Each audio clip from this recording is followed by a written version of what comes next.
all darkness shall be hid in his secret places. Uh-huh. And a fire not blown shall consume him. What is those secret places talking about? It's talking about his bunkers. So even though he tries to escape in the bunkers, they still gonna be found out. Go ahead. That's right. It shall go ill with him that is left in his tabernacle. Read. The heavens shall reveal his iniquity. Uh-huh. And the earth shall rise up against him. The earth shall rise up against him because his sins have finally reached the heavens. That's right. Go ahead. The increase of his house shall depart. Uh-huh. And his goods shall flow away in the day of his wrath. Read. This is the portion of a wicked man from God. Come on. And the heritage appointed unto him by God. Let's get a That's round right. of applause for that thing right there. That's the end of the world. That's how it's going in.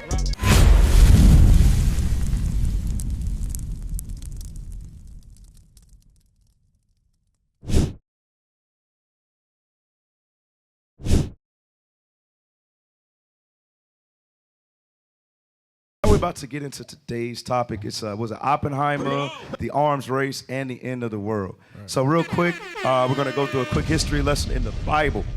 All right, watch this, watch this. Give me the book of Revelations, the 9th chapter. I want to start at verse 3. All right, so we're going to touch briefly World War I, World War II, a little bit, okay? Obviously, Bishop Nathaniel went over this in the Revelations 9 breakdown. This ain't that. Okay, we're just going to do, touch on a few things, all right? That's right. All right, but give me that verse 3. Watch this. The book of Revelations, chapter 9, verse 3. Come on. And there came out of the smoke locusts upon the earth. IT, could you give me a picture of locust, please? All right, so read that verse again. Yes, sir. Verse 3. And there came out of the earth, and there came out of the smoke locusts upon the earth. Now, when it's talking about that smoke is going into war and destruction, all right? That's what it's talking about, verses 1 and 2. All right, go ahead. And unto them was given power, as the scorpions of the earth have power. As the scorpions of the earth have power. Now watch this in verse 4. Verse 4. Come on. And it was commanded them that they should not hurt the grass of the earth. Right, who are the ones that were commanded? These are going into all of the nations that fought in World War I. All right, that's what it's going into. All right, read on. Neither any green thing. Neither any green thing, read. Neither any tree. But also those men which have not the seal of God in their forehead. Now, that's very heavy right there. So it says, don't hurt the green things, don't hurt the earth. Why? Because that's what a normal locust would do, right? So let's go back to verses 3 and 4. Watch this, y'all. The book of Revelations, chapter 9 and verse 3. Come on. And there came out of the smoke locusts upon the earth. And unto them was given power as the scorpions of the earth have power. And it was commanded of them that they should not hurt the grass of the earth. Right, as you can see in this depiction right here, that's what locusts do. They tear up fields. They hurt the grass, read. Neither any green thing. Right, but these particular locusts, they weren't commanded to do what normal locusts do. All right, go ahead. Neither any tree. But only those men which have not the seal of God in their forehead. Right, only people that can have the seal of God in their foreheads is the Israelites. Right. So what is this talking about? This is going into the nations involved in World War I. What are the locusts? Could you give me that picture? I put it in topic of the day. Give me that picture of the World War II fighter plane or fighter jet. There you go. There you go. These are the locusts that the scriptures are talking about. That's right. Right here. All right. So it's not actual locusts. This is just a vision that John saw. Mind you, if John was on the island of Patmos, when he's getting these revelations revealed to him, he didn't know how to make it out. Like Deacon Malachi brought out, he was time traveling. Right. So he saw it. He was like, damn, what is this? What am I hearing? What am I seeing? And he said the best thing that it could resemble was those locusts, all right? All right, so now let's go back to the scripture real quick. Give me verse 5. Watch this. Verse 5. And to them it was given that they should not kill them, but that they should be tormented 5 months. The 5 months. The World War I took place for 5 years, 1914 to 1918. All right, come on. And their torment was as the torment of a scorpion when he striketh a man. When he striketh a man. What is it talking about? It's talking about the gunners that were at the rear end of these fighter jets. That's what it's talking about. For the sake of time, let's jump down to let's keep reading, verse 6. Verse 6. Come on. And in those days shall men seek death, and shall not find it, and shall desire to die, and death shall flee from them. Hey, you know a good movie that depicts that, even though it was Vietnam, do you remember when Forrest Gump got shot?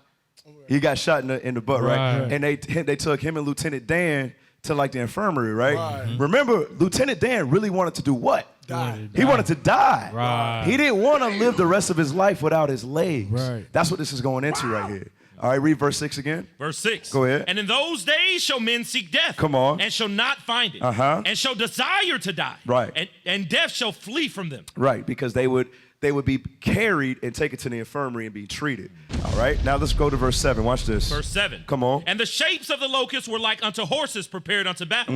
And on their heads were as if it were crowns like gold. And their faces were as the faces of men. Verse 8. And they had hair as the hair of women.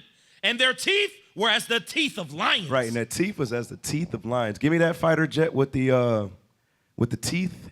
So this is a depiction of the fighter jet. So now let's go back to the scripture. You can take it down.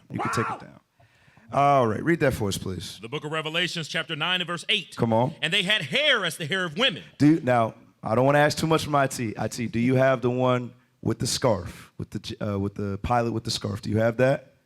All right, pull that up for us. There you go. Right. So read that verse again. Verse 8. And they had hair as the hair of women. Right, and they had hair as the hair of women. So this is what John is seeing right here. All right, so he's seeing the pilots in these World War II fighter jets, World War I and World War II, because it's going, giving us a glimpse of both. All right, read on. And their teeth were as the teeth of lions. As the teeth of lions. So do me a favor. Let's jump down to verse 12. Watch this. Verse 12. One woe is past. What's the one woe? That's World War I. Come on. And behold, there come two woes more hereafter. Right. Coming quickly comes World War II. All right. Coming quickly comes World War II. So now I really want to get into today's topic in regards to Oppenheimer, the arms race, and the end of the world. Because what took place, you had, give me the book of Jeremiah, chapter 49, verse 7. All right. At this time, you had these German scientists. All right. One in particular, he went by the name of Heisenberg. All right. Heisenberg. And I actually got a quick video. So let's play that video real quick. It's titled Oppenheimer versus Heisenberg. I want you to start at 2 minutes and 30 seconds, and then we're going to come back and read this scripture. All right. Watch this, y'all. Heisenberg publishes a paper that describes the limitations of what we can know about how particles behave at the subatomic level. It's called the uncertainty principle, and it'll forever change how quantum physics is understood. In 1933, Heisenberg receives the Nobel Prize, making him one of the youngest winners of all time. He is now one of Germany's most important scientists, just as a new party is coming to power in the country. The National Socialists. And that's the rise of Hitler, all right? Nazi Germany. Go ahead. Wow! Go ahead. Come on, IT. University of California, Berkeley. Consider the physical phenomenon on a nanoscopic scale. 5,000 miles away, Heisenberg's work has captured the attention of another young physicist. Where the action is on the order of the Planck constant. J. Robert Oppenheimer is an ambitious college professor who also dreams of making his mark on the world. He was born to a fairly well-to-do family of Jewish immigrants from Germany. Stop. Don't forget, this is Amalek. Wow. This is Amalek. You know, Amalek always tries to paint themselves as being righteous and all of that. Hey, it's Amalek that killed over 200,000 people. Right. It's Amalek that killed over 600 million of my people. That's right. They funded the what? They funded the slave trade. All right? We can't forget these things. Right. Okay? We cannot forget these things. And you know that's right. All right, wait, say 100 million. I think that was wrong. 100 million of my people. All right, let's go back to the clip. Extremely intelligent, extremely capable. He's ambitious, and Oppenheimer's salvation in physics was being exposed to quantum mechanics and Heisenberg. Oppenheimer sees Heisenberg's subatomic world as a new frontier, ripe for discovery, especially when he gets word of a singular breakthrough.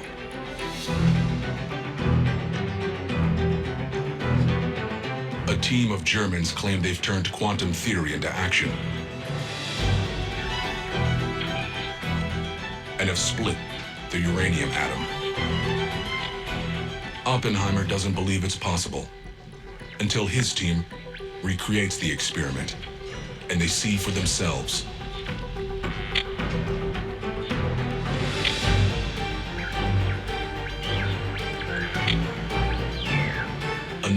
reaction releases more energy than a chemical reaction. As much as 50 million times more. And I want y'all to stop. How in the world do you just sit there? Oh, this is what we gonna do. We gonna split the atom. It's like, huh? Right. Split the atom? What you talking about? What the hell wrong with this guy? It's showing you that is Satan literally working through these people. That's right. That's all that is. Give me that in Ecclesiastes, man. Ecclesiastes 4:1. What type of dreams is he having? Right. The hell is this? Ecclesiastes 4:1. Let me hear that one, please. The book of Ecclesiastes, chapter 4 and verse 1. Come on. So I returned and considered all the oppression that are done under the sun. So we got to look at all the oppression that's been done throughout history.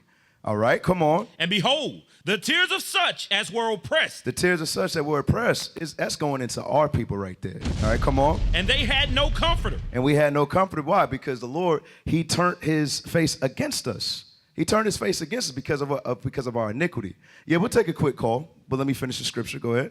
And on the side of their oppressor? And on the side of their what? Of their oppressors. There was what? There was power. There was what? Power. It was power that was given unto them. Now remember, real quick, Isaiah 47, I believe, and I think it's verse 12. Isaiah chapter 47, verse 12. That type of thought or that type of knowledge just does not come out of nowhere. That came from Satan himself. That's right. All right, read this for us. The book of Isaiah, chapter 47 and verse 12. Come on. Stand now with thine enchantments and with the multitude of thy sorcery. Of that what? Thy sorcery. It's that witchcraft. Right. It's showing you prophetically how America, how the Germans, how these Europeans got that type of knowledge. All right, because remember, when you read Revelation 17, America's just a break off from Great Britain. They're all family, all of those European nations, okay? Read that again. Verse 12. Stand now with thine enchantments and with the multitude of thy sorceries, wherein thou hast labored from thine youth. From thy youth, meaning what? Since 1776. Right. It's showing you, it's talking about America's youth. Hey, real quick, we'll take that call. Shalom, caller. What's your question or your comment? Shalom, Cap. Most High in Christ bless. I just wanted to say, pull to attention about the guy Heisenberg or whatever. You know how he got the Nobel Peace Prize? Mm-hmm. But that Nobel Peace Prize is named after a dude named Nobel who invented dynamite. Yeah. Bro, we trying not to spoil the movie. Oh, I'm sorry, Cap. Yeah, we know you went and saw Oppenheimer this weekend, bro. We know, bro. All praise to the Most High. Thank you for calling in, bro. All praises. All right. Let's continue. Do me a favor. Go back to the video. Watch this, y'all. Go back to the video. The splitting of the atom releases a little tiny bit of energy. But if you split a huge number of atoms at the same time, you release an unprecedented amount of energy. Damn. The question on the table was, could that be done? But who asked those questions? Right. That's the thing about it. Who asked these guys? Right. These are the children of Satan. That's right. These are the children of Satan. Understand that thing. Hey, real quick, go to Revelation 6:4, man. So, as you can see, according to Scripture, according to prophecy and history, after World War I came World War II very quickly, right? Mm-hmm. At the beginning, America really wasn't getting into it until like the Pearl Harbor incident, right? So we want to show you prophetically what started taking place. After Heisenberg came to that discovery and they actually split the atom, Oppenheimer's over here like, okay, it's only going to be a matter of time before they do what? Before they build the first atom bomb. Right. All right. So this is what was taking place. Give me Revelation 6:4. Watch this. The book of Revelations, chapter 6 and verse 4. Come on. And there went out another horse that was red. Come on. And power was given to him that sat there on. Right. The red horses are talking about the Edom or Esau, the Edomites, Idumeans. All right. Because what? They're not white. They're red all over. Okay. Go ahead. To take peace from the earth. And how would they take peace from the earth? Through dropping bombs. Right. That's how they would take peace from the earth. Through having wars. All right. World War I and then immediately after World War II. All right. Hitler started going crazy. All right, started invading all of the European countries, and then World War II broke out, right? All right, read on. And that they should kill one another. That they should do what? Kill one another. And that's what? That's not nation versus nation. What is that? Who can remember? Kingdom against kingdom. Against kingdom. All right, that's what the Bible's talking about. And when did this take place? In the 1940s. Right. Does that mean that Christ ends up coming back? No. That just means that this has to happen before the big wars break out. Okay? And not saying that was a big pivotal war before the later wars to take place. Right. I should say. All right, let's read on. And there was given unto him a great sword. And when he had opened... What verse you at? This is the start of verse 5. I don't want verse 5. Yes, all right, just to show you World War II in the scriptures. All right, now, I told you to hold Jeremiah 49, right? So let's hit Jeremiah 49 and verse 7. Watch this, y'all. The book of Jeremiah, chapter 49 and verse 7. Come on. Concerning Edom. Concerning Edom, the whole nation. All right, come on. Thus saith the Lord of hosts. Is wisdom no more in Teman? Stop. Why would it say that prophetically? It says, is wisdom no more in Teman? Because what is this talking about? This is talking about the fall of Edom. All right, right now, Esau is on top. All right, they're the mightiest nations. That's who's on top right now. So the prophet asked the question. Read it again. Is wisdom no more in Teman? What wisdom is that talking about? He's talking about those scientific breakthroughs that were taking place during World War II. All right, who are we talking about? Heisenberg, Albert Einstein, all right, and Oppenheimer. That's what it's talking about right there. All right, the wise men in Teman. Teman is Germany. All right, so it's talking about those German scientists. All right, read it again. Verse 7. Concerning Edom. Concerning Edom, read. Thus saith the Lord of hosts. Is wisdom no more in Teman? Is wisdom no more in Teman? Come on. Is counsel perished from the prudent? Is counsel perished from the prudent? Well, let's see why he's saying that. Come on. Is their wisdom vanished? Flee ye, turn back. Dwell deep, O inhabitants of Dedan, for I will bring the calamity of Esau upon him. There you go, because there's going to come a day when, guess what, America's going to be destroyed and the other European nations go into captivity. And he says the same thing. Isaiah says the same thing. Go to Isaiah 47 and 13. All right? Isaiah says the same exact thing.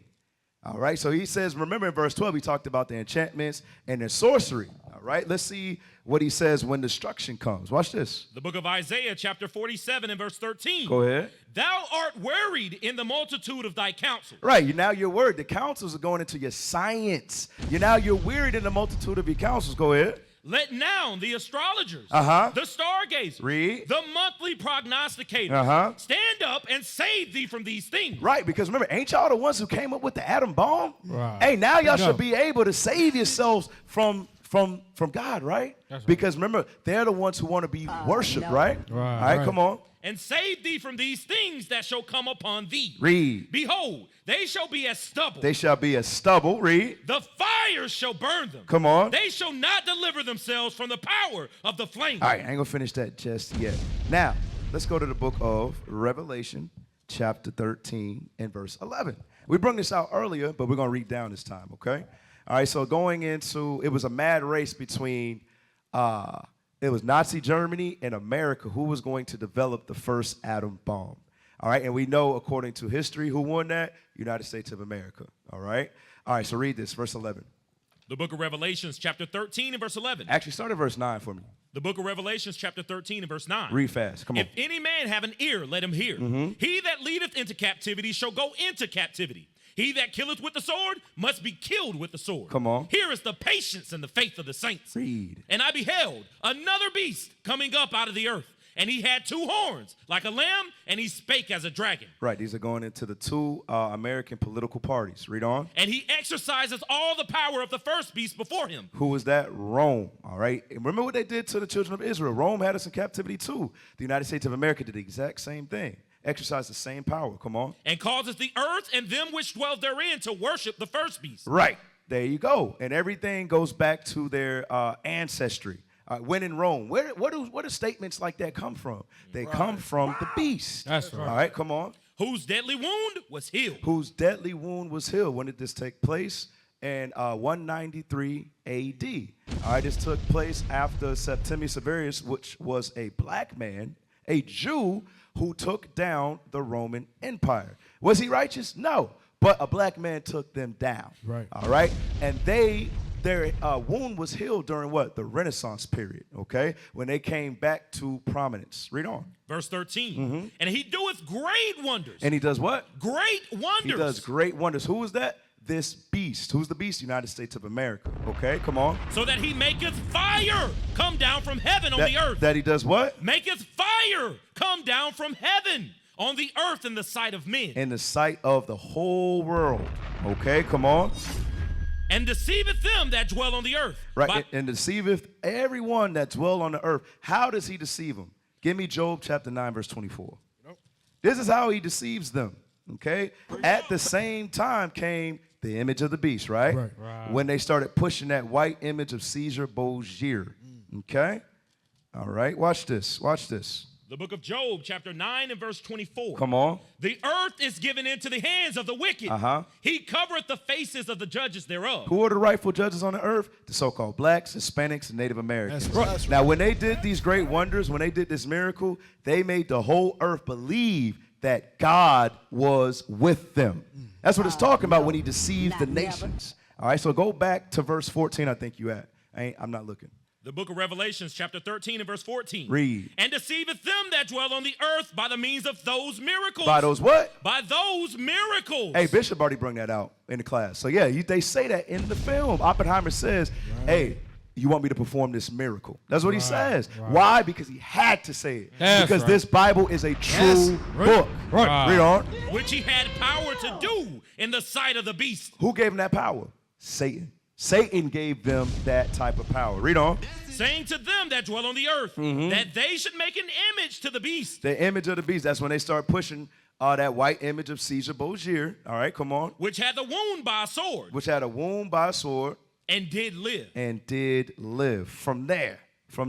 Let's go. We have another video. Cue that other video up for me, please. So the atomic bomb was dropped August 9, 1945, right, on Hiroshima and Nagasaki, okay? We almost done because we got to get to the rundown.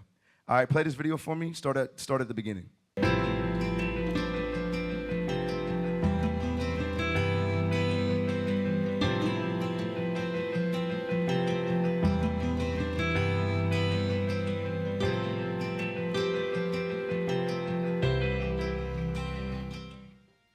Two new superpowers Turn it up. emerged at the end of the Second World War, the United States and the Soviet Union. Stop. So it said two new world superpowers emerged after World War II, the United States of America and the Soviet Union. So this is going into what? The arms race now.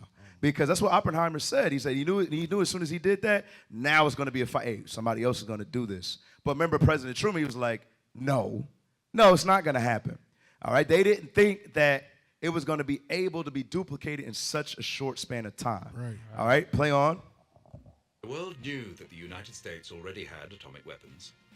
On August the 29th, 1949, the Soviets revealed theirs.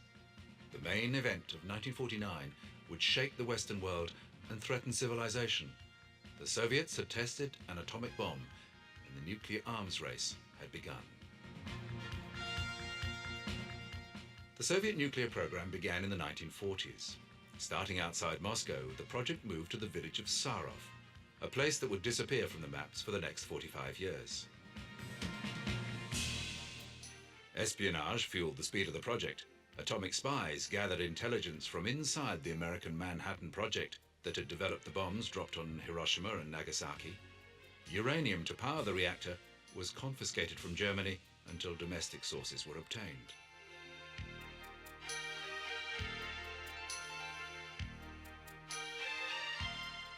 The focus of the Soviet program was to test the bomb as soon as possible. The plutonium bomb, which was called First Lightning by the Soviets and codenamed Joe 1 in the West, announced itself to the world on August the 29th, 1949.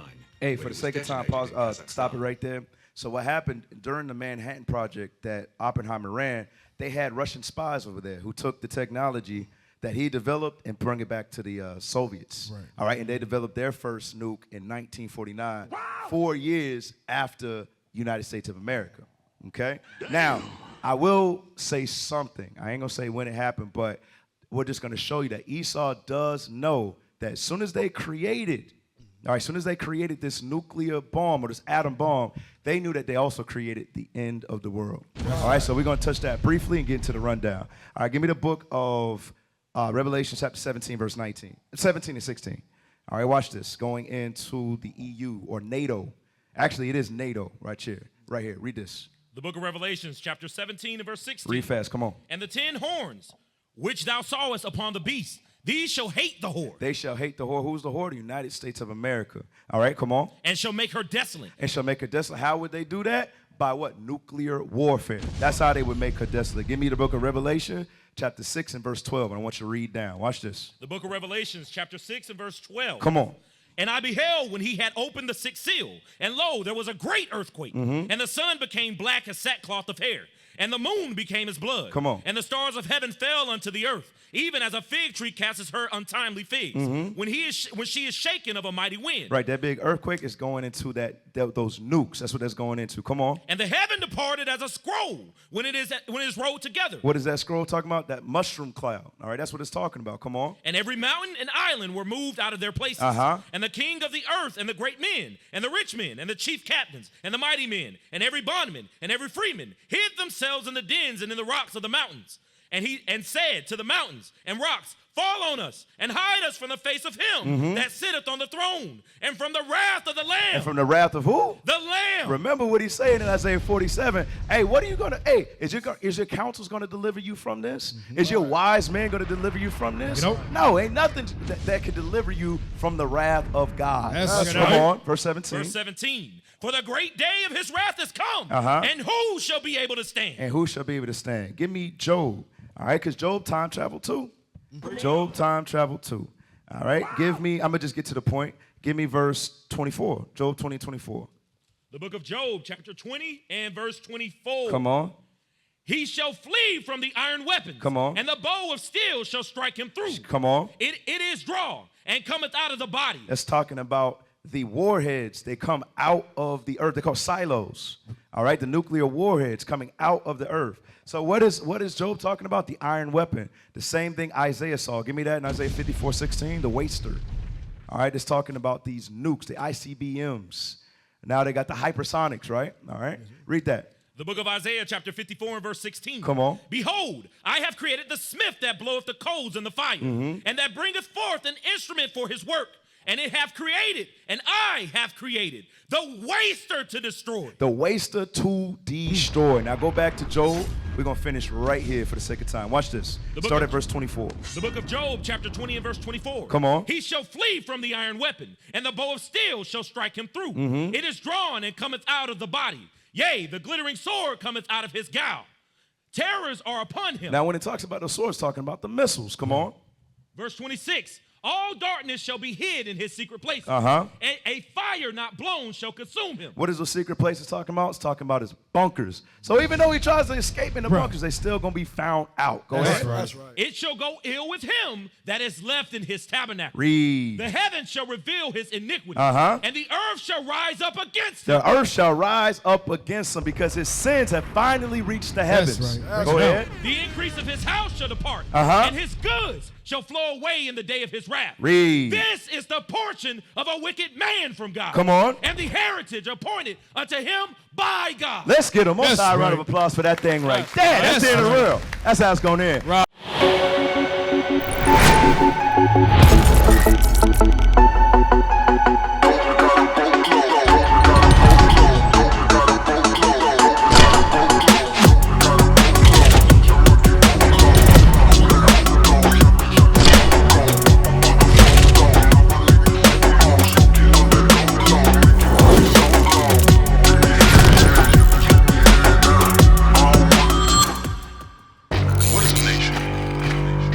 Nation is family. Nation is community. Nation is men leading by example. Nation is women's support. Nation is children with role models. Nation is unity. Nation is you.